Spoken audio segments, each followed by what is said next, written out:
સલીમભાઈનું ઘર આ છે. દરવાજે ટકોર થઈ. સૌનું ધ્યાન એ તરફ ગયું. શબાના તરત ઊભી થઈને ઉત્સાહથી દરવાજા તરફ દોડી ગઈ. હા, આ જ છે. ડિલિવરી આવી છે. ચેક કરી લો. સલીમભાઈને જાતે જ આવીને સહી કરવી પડશે. ડિલિવરી મેને કહ્યું. અબ્બુ જરા અહીં આવીને સહી કરી દો ને. તમારા નામે ડિલિવરી લીધી છે. પ્લીઝ. શબાનાનો ઉત્સાહ શમાતો નહોતો.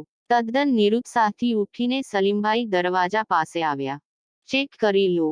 ડિલિવરી મેને તેમને બહાર બોલાવ્યા અને એક સિલ્વર કલરના સ્કૂટર તરફ ઇશારો કરતા કહ્યું. શું ચેક કરી લઉં? સલીમભાઈએ આશ્ચર્યથી પૂછ્યું. આ તમારું સ્કૂટર ચેક કરી લો. મીટર રાઇડિંગ 7 કિલોમીટર છે. શોરૂમથી અહીં સુધી ચલાવીને લાવ્યો છું. કલર તમે માંગેલો એ મુજબ સિલ્વર ગ્રે છે. આ સેલ્ફ મારીને જોઈ લો. કહેતા ડિલિવરી મેને સેલ્ફ જાતે જ માર્યો અને નોઇઝલેસ સ્કૂટર હળવી ફરફરી કરીને ચાલુ થયું.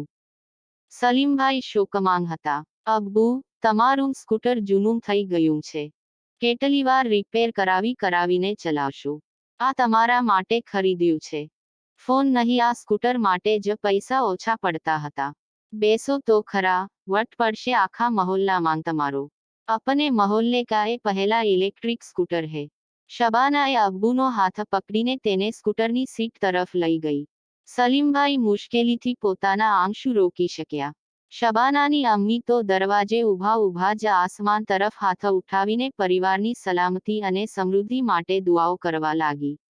દોસ્તો, તમને જો આ સ્ટોરી પસંદ આવી હોય તો વિડીયોને લાઇક કરો અને વધુમાં વધુ શેર કરો.